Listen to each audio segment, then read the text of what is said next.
এখন শহরের সাধু সেবায় মন দিয়ে দিয়েছে।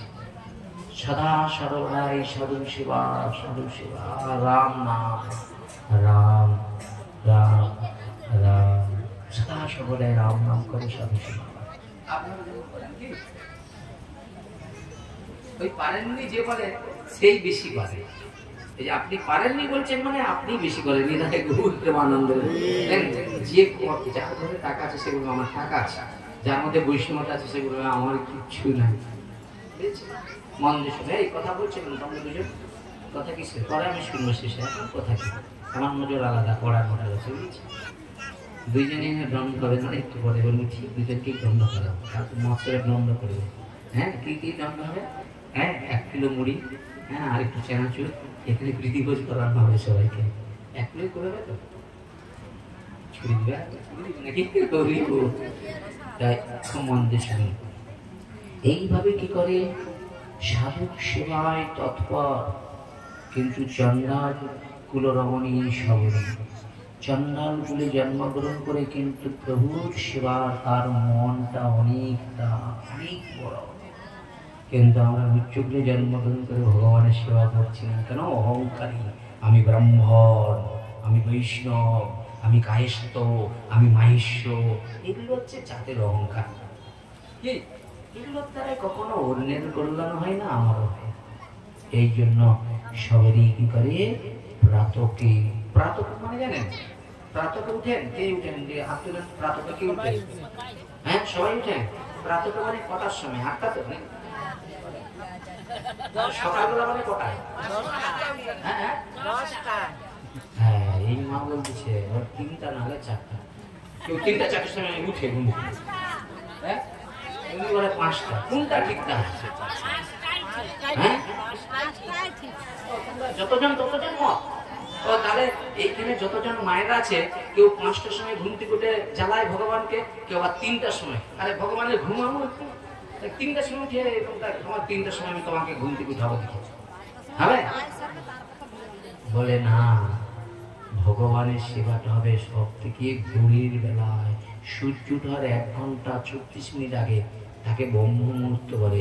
ওই ব্রহ্ম মুহূর্তে পারতকালে স্নান করে শুদ্ধ হৃদয়ে শুচিশুদ্ধ মনে ভগবানের নাম জপ করুন, ভগবান উপাসনা করুন, গুরু বৈষ্ণব উপাসনা করুন, ভগবানের জন্যই আপনার কৃপা করুণা করুন। আর যে ভোরের বেলায় সূর্য ওঠার পরে উঠে, ওই রকম মেয়ে ছেলে যদি কারো ঘরে থাকে, মা অন্য বন্য ছেলে পালিয়ে যাবো অন্য জায়গায়। আপনাদের কাছে আমার উপাসে আছে, এ পাশে সবাই ভোরবেলা উঠে না না বলা যাবে না, এদেরকে রাখা যাবে না। দ্বাদশীর দিন বাবা সব আগামী দিন একাদশী না দ্বাদশী না খেতে দিবে না, এখানে সবাই বুঝছেন তো। সেই জায়গায় নারী প্রাতকে কি করে না, প্রাতকালে এই সময় দেখে বিস্মিত হলেন ঋষিরা। ভোরবেলায় থেকে না সেই যজ্ঞে এসে কত কাষ্ঠ কানি রয়েছে, তারপরে এখানে যজ্ঞস্থলটা কি সুন্দরভাবে সাজিয়েছে। সাধুরা দেখেই তো চমকে গেছে। 7 দিনের পাঠের আজ কয়েকদিন হলো? 4 দিন। 4 দিনে এই জায়গাটা একদম 5ম দিনে এত সুন্দর সেজেছে, এত ফল। পুরি বাবা, তখন আমার মনে একটা আনন্দ হবে না? আর আনন্দ হলেন কি বলবো, ভগবান যারা তোমার সেবার জন্য শুদ্ধ হৃদয়ের দরজাটা খুলে দিয়েছে, তাদের সেবা গ্রহণ করে তাদের কি কৃতজ্ঞ করে একবারে পরিশুদ্ধ করে দিই। বলবো না আমি? বলবো কার জন্য? যারা এইভাবে ভগবানকে ভালোবেসে কিছু দেয়। জোরে, জোরের মানে বাবা মান সম্মান খাতিরে ও হরিভজন করে বলে আমাকে দেখি হরিভজন করতে হবে, ভোরবেলায় উঠতে হবে, আর তারপরে এইসব করবো, আর নিজেদের মধ্যে হিংসা মারপিট করবে, এরকম করার দরকার নাই। বুঝেছেন কি বলছি? বুঝেছেন? ঋষিরা ভোরের বেলায় ঘুম থেকে উঠে বিস্মিত হলেন এসব দিকে। যজ্ঞে এত কাষ্ঠ, যজ্ঞস্থলটা এত সুন্দরভাবে সাজিয়ে পরিশুদ্ধ করে রেখেছে। তারা ভেবে পান না, প্রতিদিন রজনীতে অন্ধকারে অন্ধকার থাকতে থাকতে কি এসে তাদের আশ্রমে এই কাষ্ঠ এইভাবে সুন্দর করে সাজিয়ে যায়। সাধুরা মনে মনে কে সেটা করে জানতে চাচ্ছে, কিন্তু পাচ্ছে না। ও কখন অলক্ষ্যে এসে করেই চলে যায়। বুঝছেন? ঋষিরা পরস্পরে কথাবার্তা করলেন, পরামর্শ করলেন, জানতে হবে কি আসে তথ্য এই নিয়ম করে। দেখেন একদিন কিন্তু নিয়ম ফেল হয় না, আচ্ছা এইবার আপনাকে বলি, আচ্ছা এখানে যে 7 দিন ভাগবত যজ্ঞ হচ্ছে, আচ্ছা নিয়ম করে একদিনও ফেল করেনি এমন ভক্তদের হাত তুলুন তো কয়জন দেখি। প্রত্যেক দিনই ঠিক ভাগবত শুনতে আসে 7 দিনই, 4 দিন প্রত্যেক দিন, কি হাত তুলুন দেখি। আরে সবাই আসতে পারে নাকি? সবাই আসতে পারে না, সেটা দেখি সংখ্যাটা আমি দেখবো। এই যে যতজন আসে এই 4 দিন নিয়ম করে কজন আসে দেখুন, লজ্জা নেই, কজন আসে হাত তুলুন না, তাহলে বুঝে যাবে সংখ্যা দেখি। নিয়ম করে কিন্তু দেখুন, ভাগবত কাছে মিথ্যা বলা সবাই চলে দেখুন, মিথ্যা বলবেন না, মিথ্যা বলবেন আসবেন নি, হাত তুলে দেবেন, ভগবান কিন্তু হাত তুলুন। এবার দেখেন এই কজন কিন্তু 4 দিন নিষ্ঠার সহিত শ্রবণ করছে, এই কয়জন, কিন্তু এখানে এতজন আছে সবাই নিয়ম করে কিন্তু করতে পারছে কি? তাহলে এখানে বলুন ভাগবতের যে 7 দিনের যে ফলস্বরূপ যেটা পাবে, যারা এই 7 দিন একেবারে কায়মনোবাক্যে ভাগবত কথা ভাগবত পাঠকের আগে এসে বসবে, তিনি ভাগবতের মহিমা কৃপা লাভ করতে পারবে। তাহলে 4 দিন হয়ে গেল, আর কয়দিন বাকি? 3 দিন। আজকে নিয়ে এখন মানে আজকে যদি কেউ এসে থাকে তাহলে আজ থেকে কোনো 4 দিন। আচ্ছা আমি বলছি যে 3 দিন হলো না, এই 4 দিন কে কে আসতে পারবেন একটু হাত তুলে দেখান, যে আর 4 দিন আমরা সবাই আসবো। হাত তুলে সবাই আসবে, সবাই বলে আমরা আসবো কেমন করে? গোবিন্দ কৃপা করলে 4 দিন আসতে পারবো। নিতাই গৌর প্রেমানন্দ। তাই এই যে আপনারা হাত তুলে গোবিন্দকে জানিয়ে দিলেন, গোবিন্দ আপনাদের কৃপা করে আনবেই আনবে। নিতাই গৌর প্রেমানন্দ।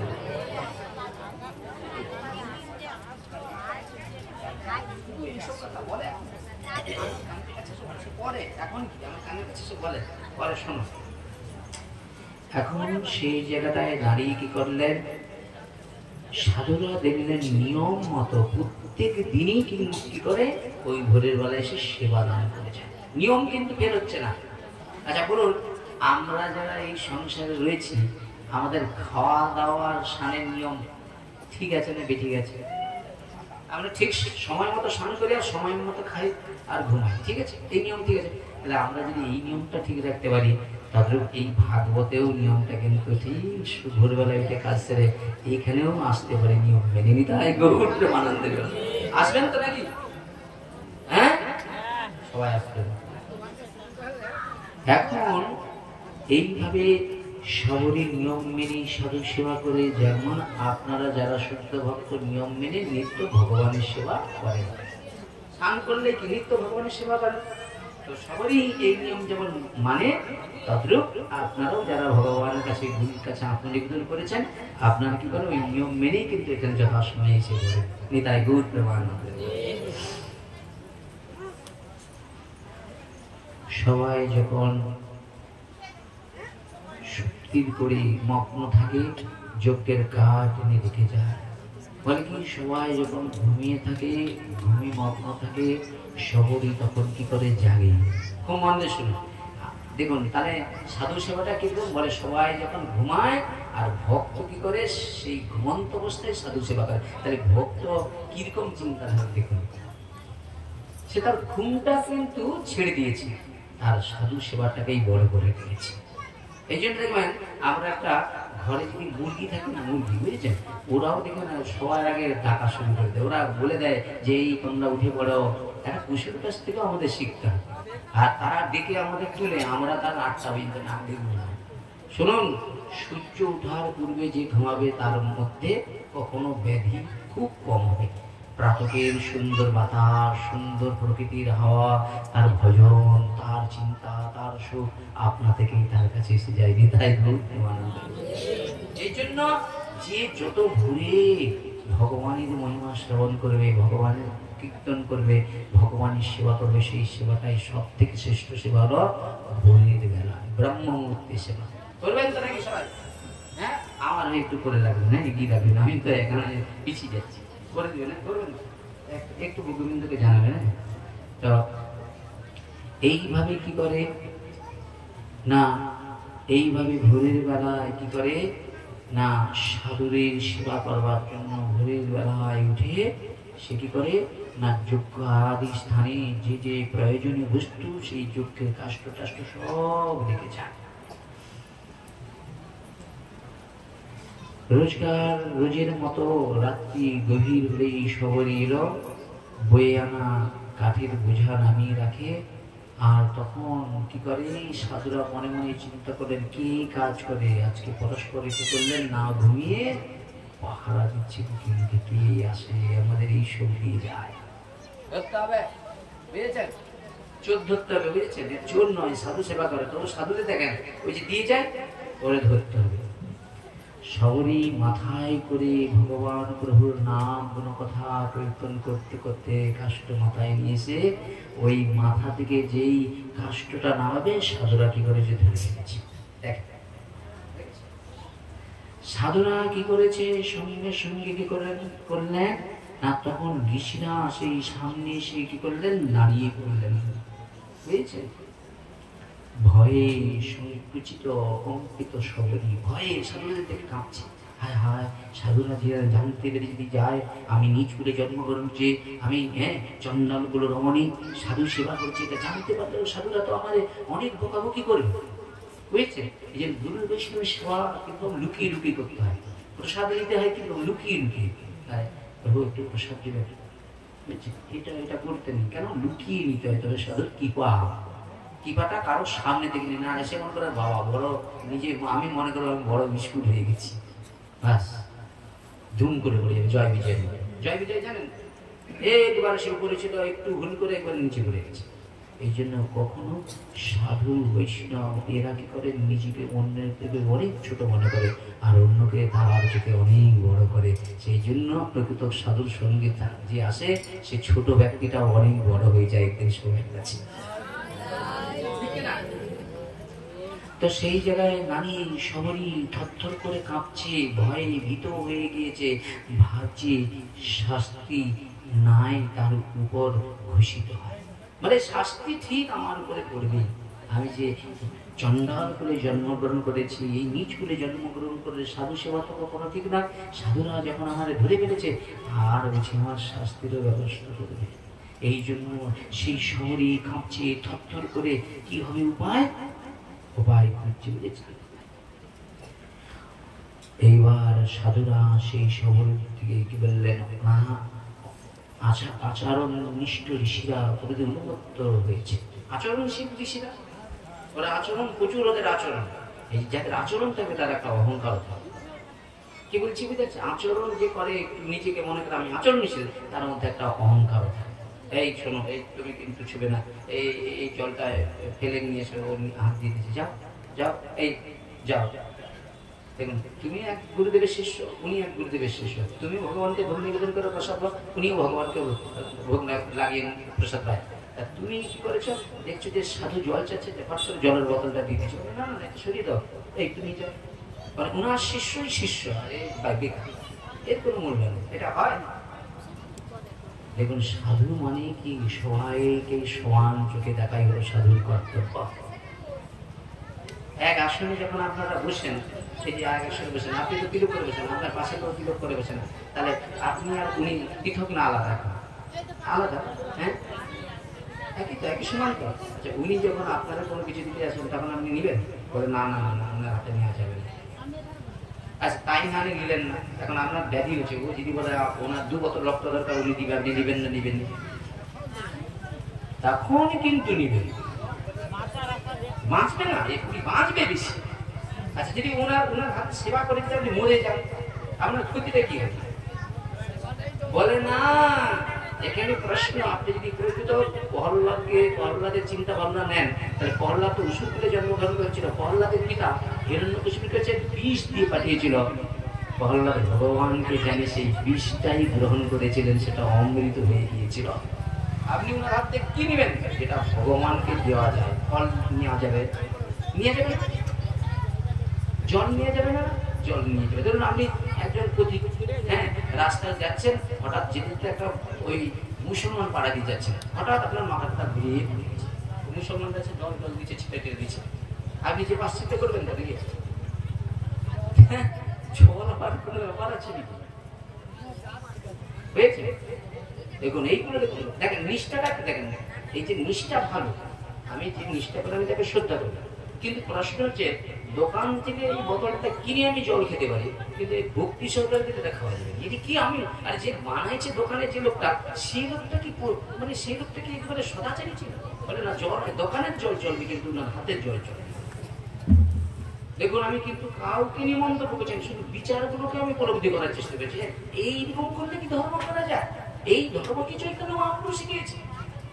আপনার বাড়িতে গেলাম ভাগবত করতে, আপনি বাজার করেছেন, আপনি সবকিছু ব্যবস্থা করেছেন। রান্নার সময় এই মা ভগবানকে ভোগ নিবেদন করে, কেন উনি প্রসাদ ভোজি, আর যিনি প্রসাদ ভোজি তিনি ভগবানের রান্না করতে পারেন। তাহলে উনি নিষ্ঠা ভক্তি করে ভগবানের রান্না করলো। রান্না হয়ে যাওয়ার পরে প্রসাদ হওয়ার পরে আমি যদি সেই প্রসাদটা নিজে ওনাকে দিতে চাই, আমি দিতে পারবো না? কেন না? প্রসাদ হয়ে গেলে আর সেটা কোনোদিন আর তাকে কেউ কোনো রকম তার নিষ্ঠাটা নষ্ট করে দেবে। কিন্তু তবুও বলুন তো, প্রসাদেও যদি কেউ দিন যাবে না, না তুমি সবাই বালতি তুমি হাত দিবে না। ঠিক বলছি কি বাস্তবিক? ঠিক বলবে, আমি বাস্তবে নিয়ে চলছি। আমি বাস্তবের বাইরে নয়, আমি বাস্তবের ভিতরে আছি। বহুদিন বাস্তবের বাইরে থাকতে আমি বুঝতে পারবো না।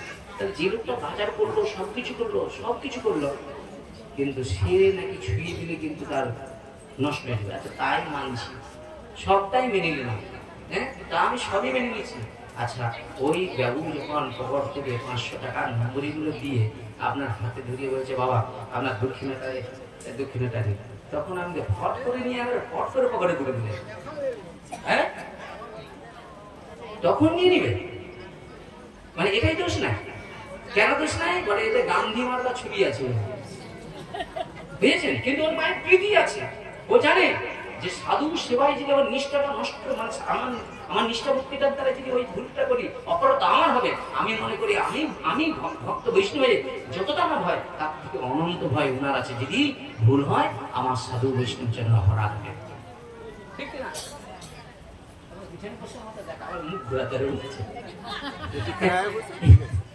সেই জায়গায় দাঁড়িয়ে দেখো নিষ্ঠা প্রয়োজন। আমি কখনো বলবো না যে নিষ্ঠা কখনো প্রয়োজন, নিষ্ঠা ভালো। কেন দেখুন, এই কুরুক্ষেত্রে যখন যুদ্ধ হয় তখন ভীম একজনকে গদা দিয়ে প্রহার করেছিল, আর প্রহার করে তার মাথার মুকুটটা ছাড়িয়ে নিয়েছিল। কে বলেন? তার নাম হলো জরাসন্ধ, বুঝেছেন? এখন তার যে মুকুটটা ছাড়িয়ে সেই ভীম কি করেছেন? রক্ত ভাণ্ডারে রেখেছে, আর সেটাকে পড়লো কে? পরীক্ষিত মহারাজ।